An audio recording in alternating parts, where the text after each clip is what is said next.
opening up. but it's not limited in banners. It's quite interesting. There's a number. Mr. Calvin, could you please take over the budget workshop? Thank you, Madam President. You recall back in January at our board retreat, we shared with you the governor's tentative budget. We shared with you the effect that was proposed in that budget. We talked about the effect that would have on our fiscal solvency plan. Not a whole lot has changed in terms of what we expect the May revise to show tomorrow, but obviously we won't know that until the May revise does come out. Timing-wise, we just felt like we needed to reintroduce these concepts, have some dialogue about them, because in June, we're required to come back with a tentative budget for next year. So what we put together is some review from what we went through in January, and then some new information as well.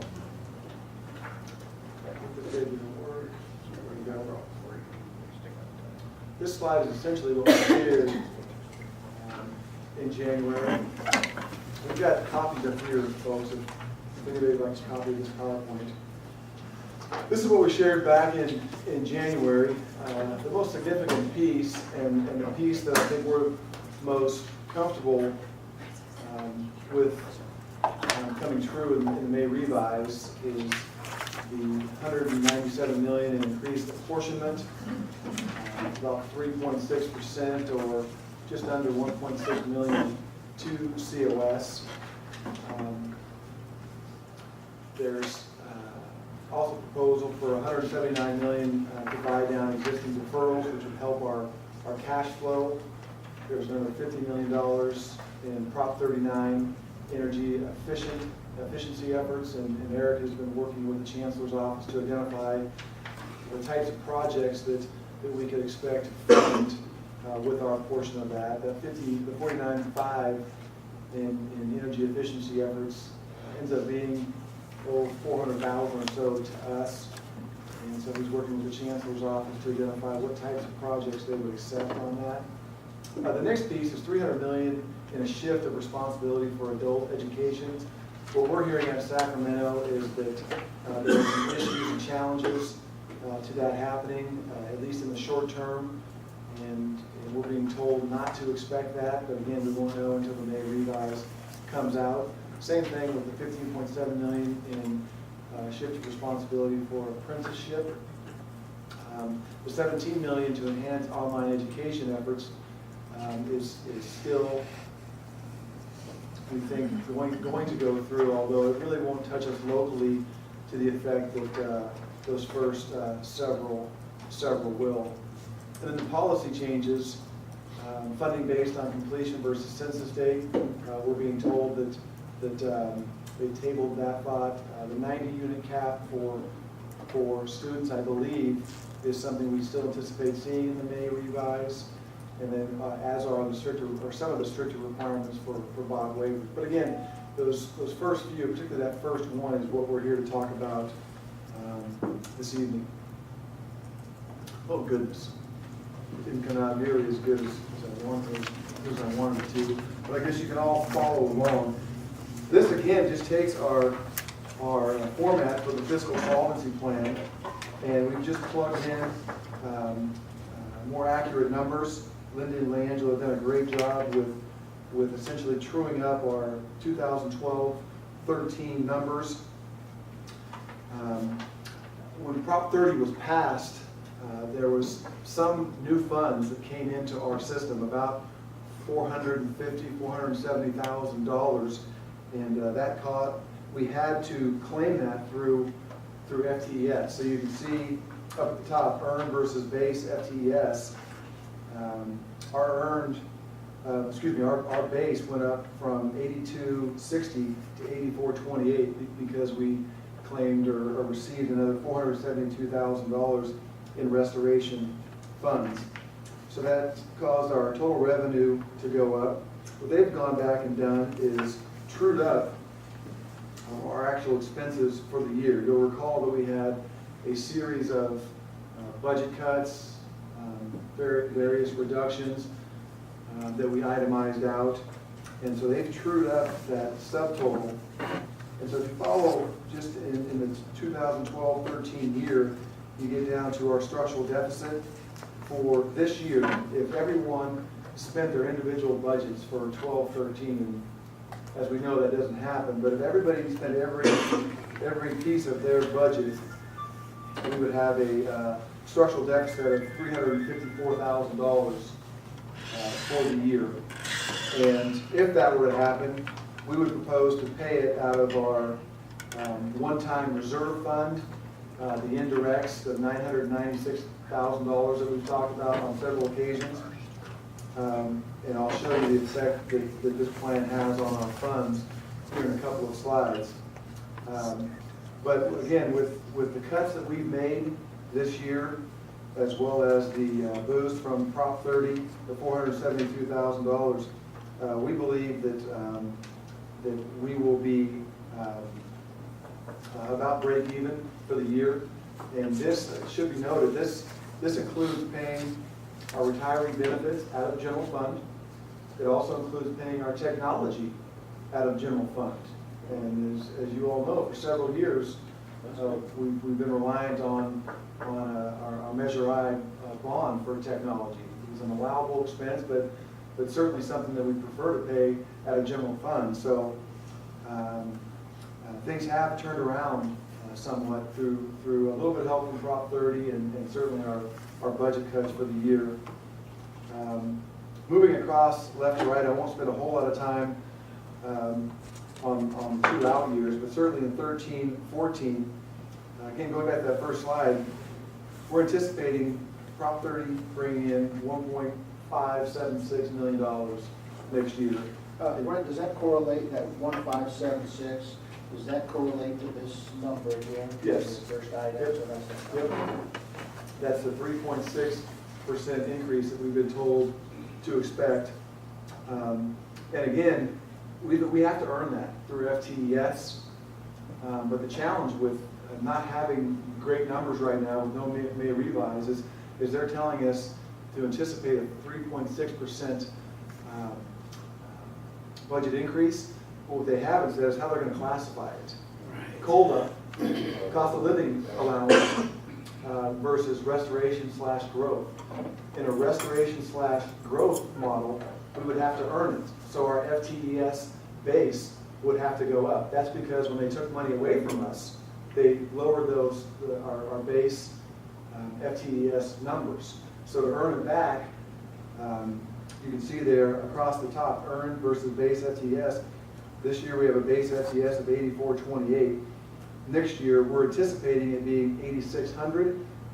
What that is we've taken 2% of the 3.6% and said we think that they're going to split this between restoration growth and COLA.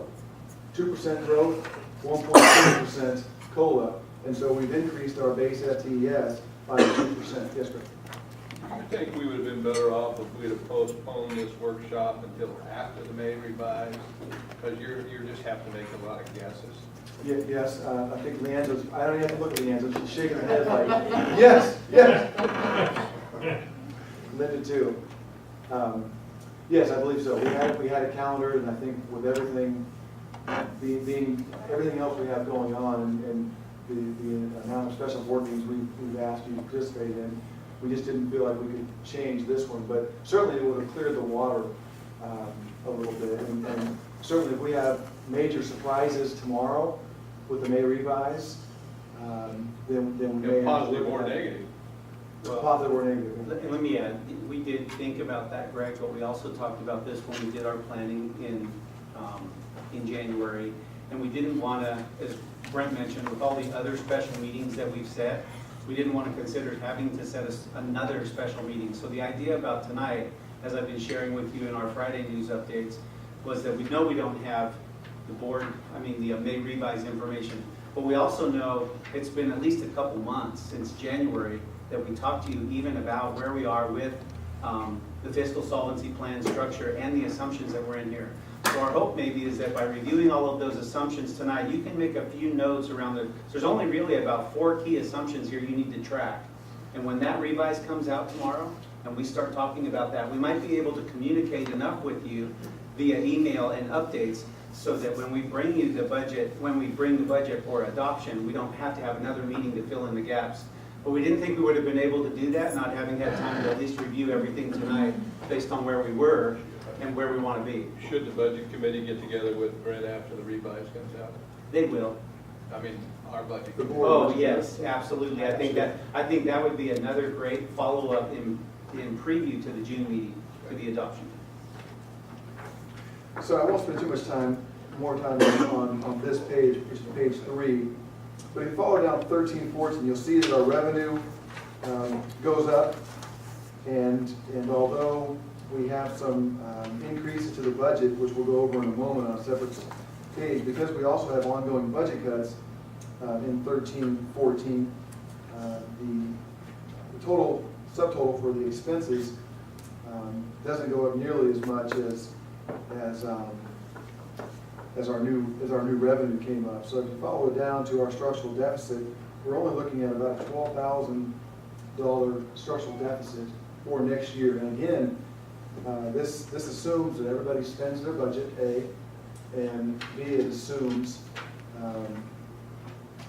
that the technology and retiree health care are paid through the general fund. Brett, could I maybe ask a couple questions to make sure I'm on board with what you're thinking? The first column, the 12, 13 column, that projects out through June 30th of this year. Correct. And so okay. I fully see that, the structural deficit amount is the difference between total expenditures and total revenue.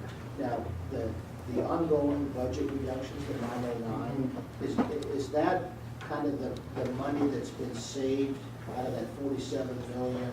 It is. 143. It has. When That number's already been Yep, reduced. when we were just talking back in January and before about this, we set this up to show that as a number separate from our subtotal of expenses.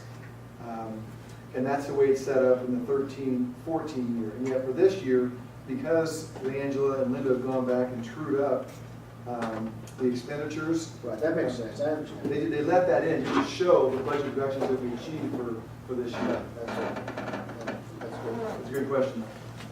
You show the wheels coming off at 15, 16.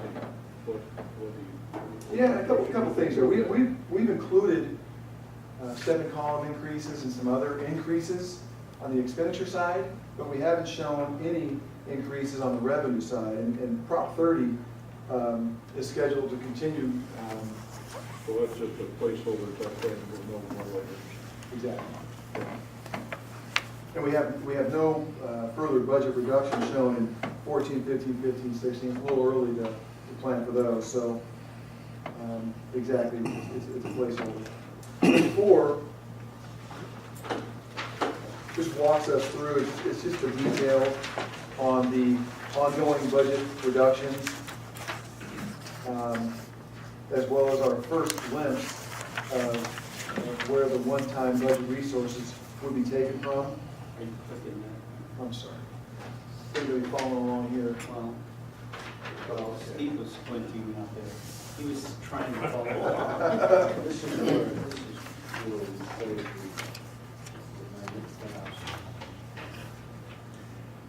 So it's pretty self-explanatory. Again, it just provides the detail for ongoing budget reductions. In the current year, those are savings that have already been achieved. The $783,000 is the budget reductions that we have in store or planned for next year. And then down below under one-time budget resources, you'll see that the vast majority of all of our one-time budget resources will be coming out of this one-time revenue piece. And again, that's just, it's indirect costs that we've taken off various grants and so forth and just kind of pooled together over the years. You've heard us talk about on numerous occasions over the last couple of years, because that was always gonna be the first one-time resource area that we drew down from. It's still alive and kicking, and so we're proposing to use it if need be. But remember, these structural deficits that we're showing currently, 354 this year, 12 next year, 109 the year after, and 707,000 in the out year, those all assume that we're using every penny of our budget. So when we talk about the wheels coming off, for the wheels to come off and actually see that, we will. Well, I should have said hard today. That's what the numbers show, but I know full well, between now and 15, 16, a lot of things will change. Right. And we'll have lots of opportunities to make this not be the case. So Right. I'm really not worried. We'll plug in the revenues where we have projected none right now. Any questions on that detail page before we move on to page 5? This is just anticipated ongoing increases to budget. We've made the assumption that step and column will be funded. You see the annual amounts there. The assumption here is with a cap in place, health and wellness costs won't increase, and that may be an accurate assumption or may not be, but it certainly has to be negotiated. FERS and STIRS, we've talked about this as being a little bit of a wild card, and we're preparing a report on PERS as we present in the next few days. We'll have a report on PERS to provide a little bit of background on that. We do have increased utility costs, obviously with Tulare, as well as insurance. We're bringing on a director of research position, as well as staffing Tulare. There's one more custodian and a grounds person for both Hanford and Tulare. How are we doing with the director of research?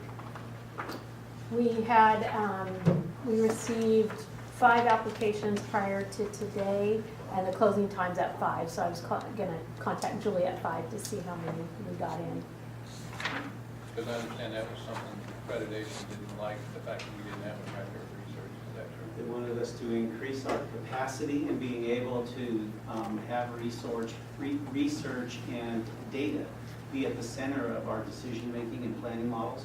And so they didn't really prescribe the hiring formula, Greg. They just said, whether it's with the existing staff you have or the need for more staff, you need to increase your capacity.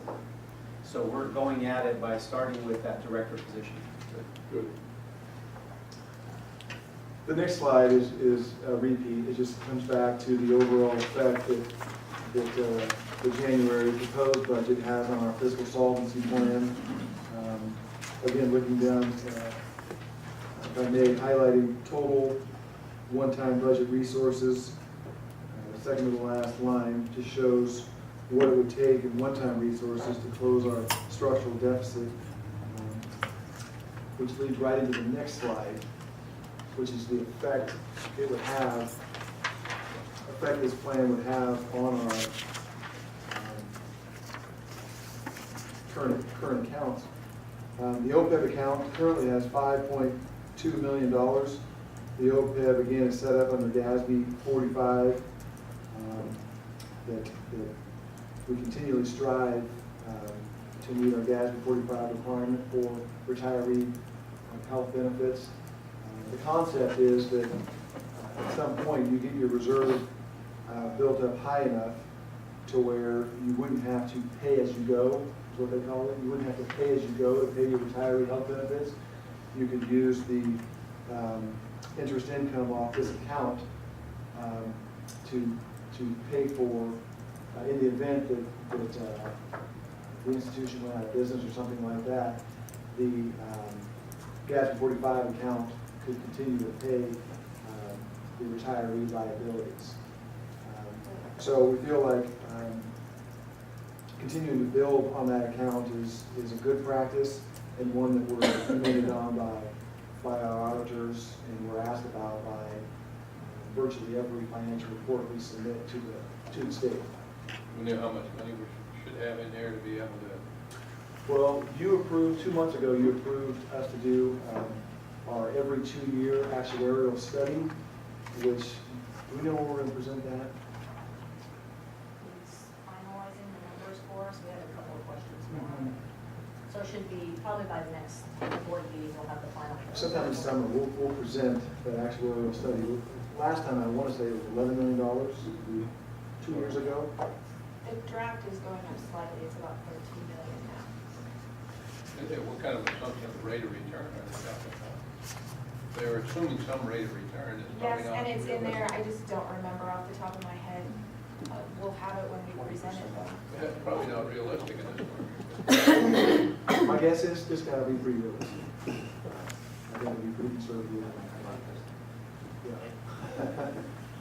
We'll make that presentation this summer. The Visalia bond currently has just over $3 million. And you'll see that it's not till the 15-16 year that we proposed using a piece of that for technology. $187,000 of reserves in that fund. And my guess is if the May revise comes in, as we think it will, and these numbers are solidified, and early this fall, we have a comfort level in Prop 30 doing what it's intended to do and so forth, we may want to have a conversation about the Visalia bond as it relates to our former CDC building, just to kind of talk through some what-if scenarios on that. And then the district column, again, it includes the retiree health and welfare account that we keep here locally. I guess serves similar to our OPEB account. We have it in a board restricted reserve for retiree health and welfare. We have the one-time revenue, the indirects that we've talked about, $996,000. And then we have our general fund reserve totaling, all three of those total $4.18 million.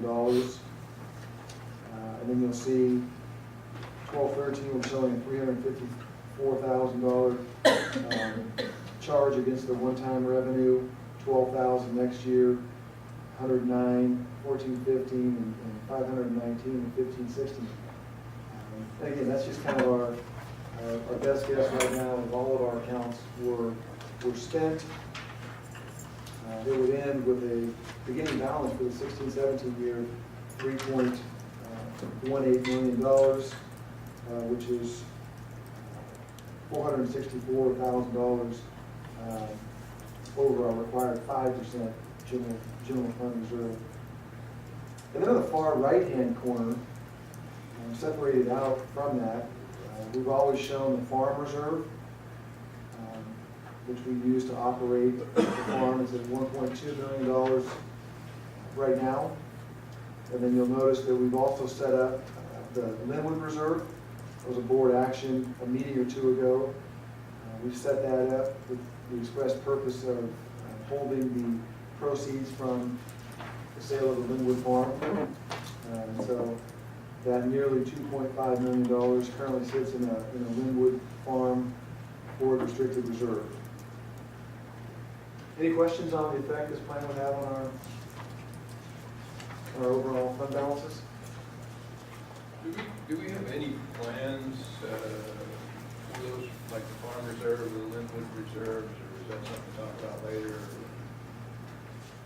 Yeah, I think what we wanted to do was get through resolving the Tulare construction bond anticipation note issue and make sure we were clear on that, Greg. And also make sure that we get the reimbursement funding back from the city of Tulare. So we kind of talked about all of those monies together to make sure we had immediate debt service taken care of and a plan for resolving those debts taken care of, which systematically now we've been able to start to make our way through those actions. So that's sitting in a reserve, a capital reserve for the board now, and I think our next step is to start to open up our thoughts and ideas about what we could consider doing with that, and bring that to the board for study and consideration. Did those bonds go through? We're working with Piper Jaffray. They're scheduled, we have a tentative schedule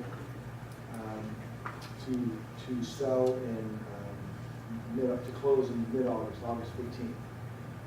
So we may need some of that money to help offset. Well, we want to make sure, because that big debt, remember, was our most immediate need. And I think we want to make sure that that's done, taken care of, and you all feel good about the decisions you've made there.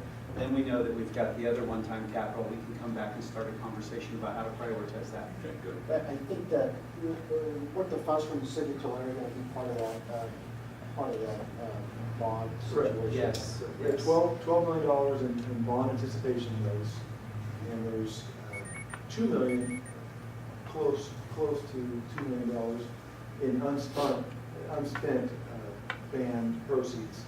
And so that would reduce the 12 to 10 million. And then our proposal was to take the $2 million reimbursable from the city of Tulare, pay it down even further to 8. Looks What like you we saw got in my- about $1 million of that already. Right, I was going to say, you saw in my weekly update to you that we're scheduled to receive that over the next 12 months. So we figured right now, money in there, I think our finance ladies would agree, if we've got some funding sitting in reserve, it helps us with cash flow and minimizes our need for trans. Right now, we're just still vulnerable enough that we don't want to make big plans to do anything with those monies until we're a little further down the road. And Greg, I was just asking, or to all of you, I was kind of inquiring about the farm special reserve, both of those funds, in terms of how they tie to Larry, some of the changes going on in Tulare in terms of program plantings and some things they want to do on the farm.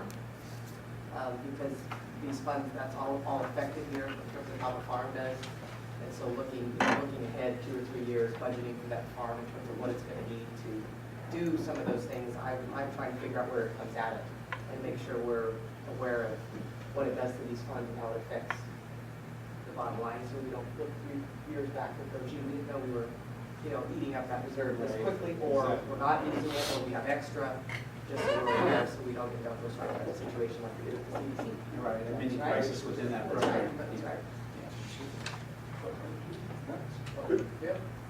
I just want to make a little comment, right?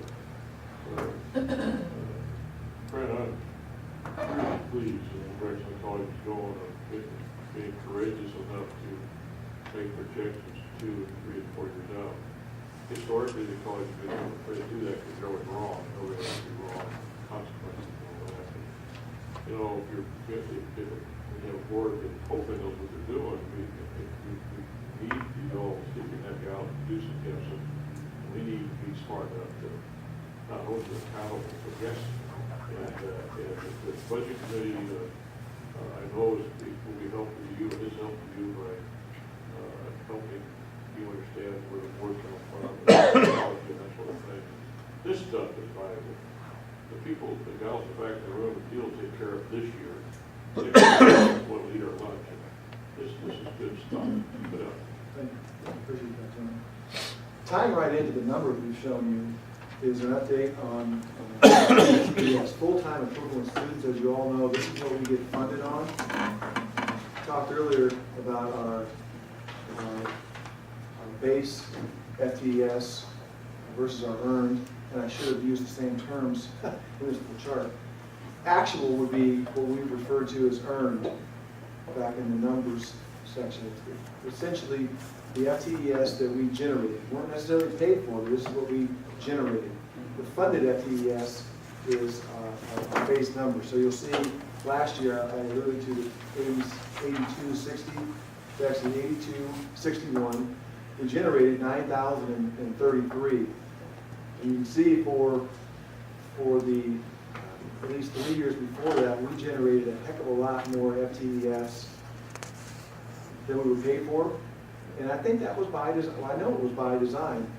One, we were able to claim $1.1 million in increased funding from the state for being classified as a mid-sized college for going over 10,000 FTES. But even more than that, I think philosophically, we had the ability to serve all those additional students within our fiscal resources that were available at the time, and so we did so, and I think that was a good thing. And it was only as our budgets really began to decline, and certainly last year and this year, they've really gone down, that we had to start cutting back the amount of FTES that we were generating over our funded or base FTES. So that we made a cognizant effort to cut down on FTES for the 11-12 year. And so this year, I mentioned earlier, with Prop 30 and the additional $472,000 we received, our target FTES for the year also went up. And that's part of why when we get together as a senior management and set our target levels for FTES for the following year, we do build in a little cushion, because if we had simply planned this year at 82.61, what we were paid for last year, and then all of a sudden Prop 30 passed, we would have had a hard time trying to claim that $472,000. We just wouldn't have had the extra FTES to do it. It's conceivable that we may have been able to put some additional classes in the spring to claim that, but as it was, that cushion helped us out. So, Brent, yes. can I just stop you right there? Sure. In terms of, going forward, where you're projecting on the first page we looked at, you projected 8,600. Is that kind of just anticipating that the state is going to keep us there and not fund growth beyond that 8,600? Is that being conservative, do you think, or if you were to look? Yes, well, I mean, it jumps up from 84.28 to 8,600. She is back on page 3. I guess I look at that compared to where we were, and you wonder, what's the trend going forward? Do you anticipate that number, if we have to guess, going up, or are they going to hold us to that number, and we're just going to continue to try to do the best we can? My guess is it's going to increase.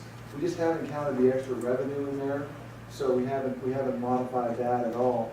Where we have shown an increase is, and I'll get to this, is next year, if we want the option of increasing FTS and going back and getting mid-sized college threshold, that's where we spike up in 13-14, even though our funded FTS is only 8,600 for next year.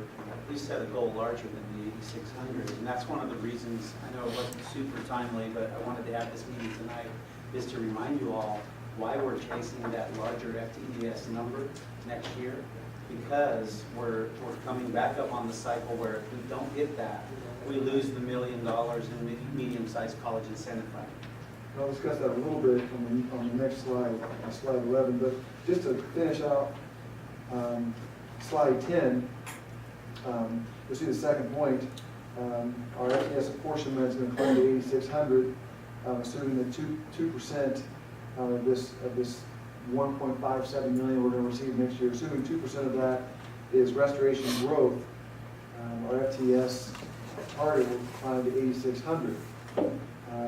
As I'll show on the next slide, that shouldn't be a problem because we are chasing the mid-sized college threshold.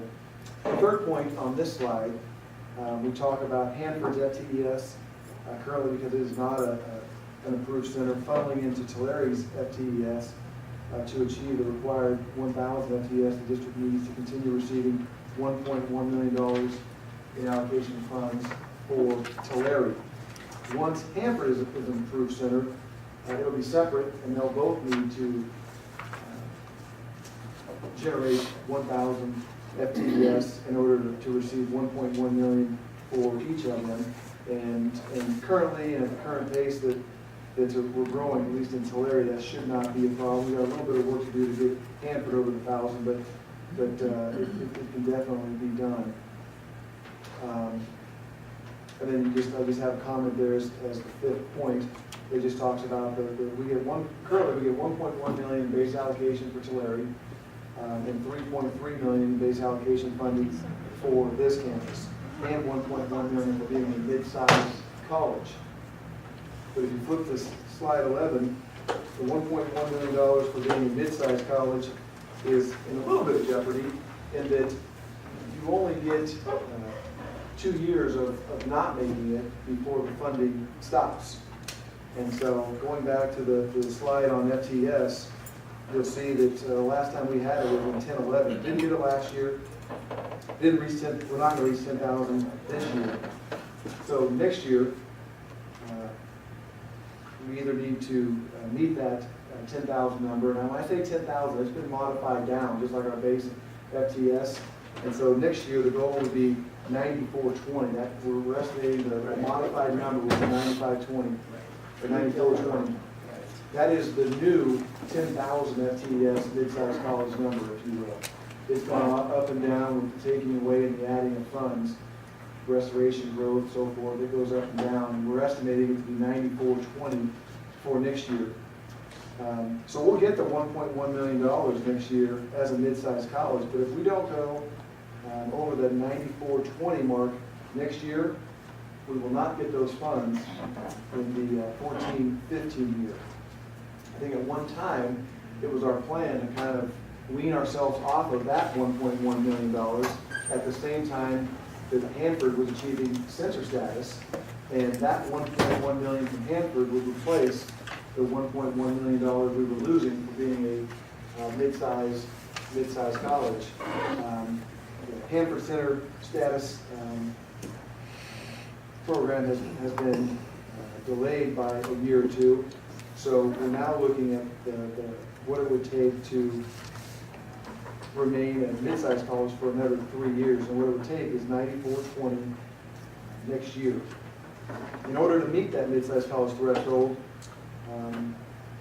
we've got an increase by 8,500, and the plan for doing that would be offering summer school this summer of 13, as well as summer of 14, and sandwiching those around a beefed up fall of 13, spring of 14.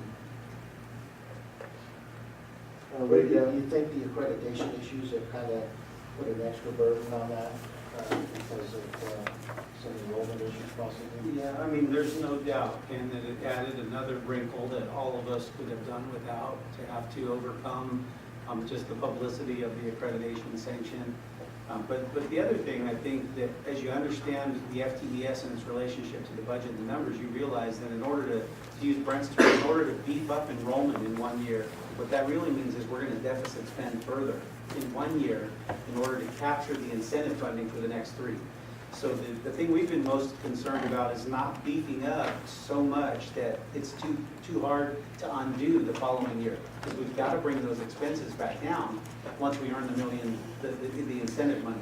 So you'll notice what he talked about was bookending summer school on both ends of enrollment expansion that we try to do fall and spring.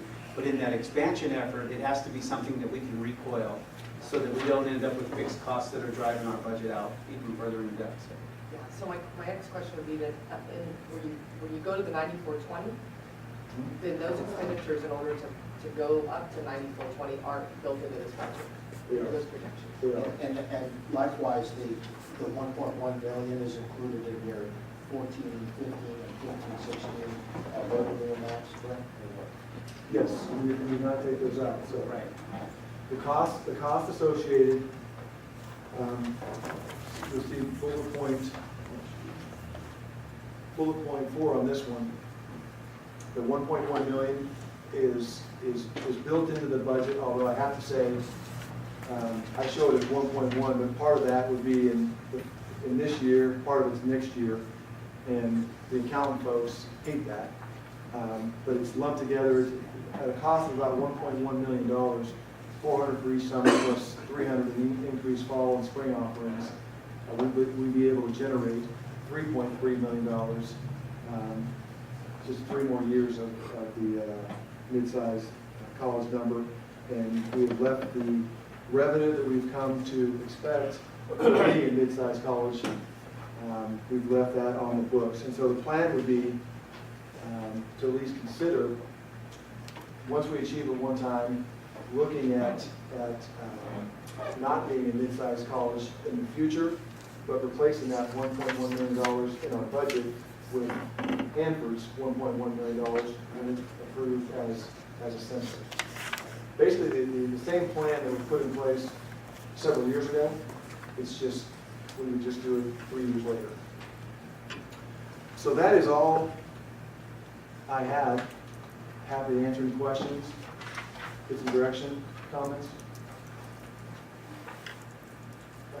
Just a comment, I'd like to pretty much echo what John said. I think this is outstanding information here, it's laid out really well, so I think we can understand it.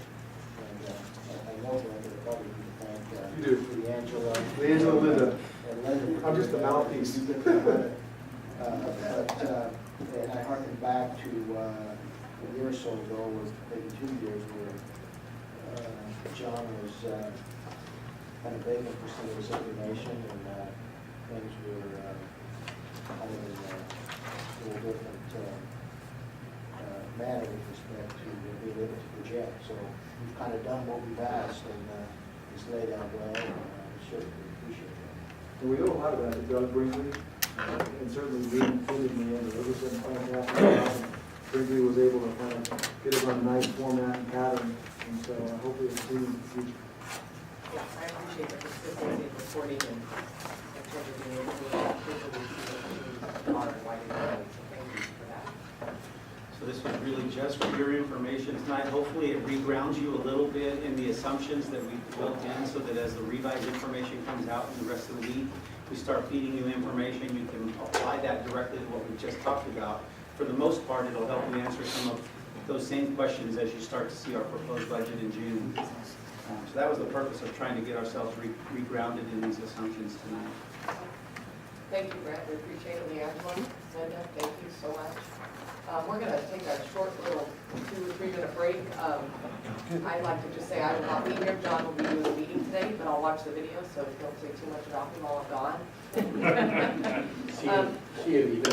Yeah, I don't know if I'm not worried about, maybe you will. I also would like, before I leave, I would just like to say I attended the forum the other night, Tuesday night. And I appreciate being invited, and I appreciated all the hard work that I witnessed going on there, and it gave me a different perspective on all the work that's being done. And Stephen Tootle, who's not here, but he sat down and showed me TrackDad for a little bit, and I was able to actually visualize just a little bit of what all the work the faculty and administration is doing with these student learning outcomes. And so I just want you to know that I know I can't fully appreciate it because I'm not you, but that I know that there's a lot of work going into it, and as a board, we hope to stay in tuned and know what's going on and help you through the process. So thank you. Take a short little break, and then John will open the meeting back up. Thank you.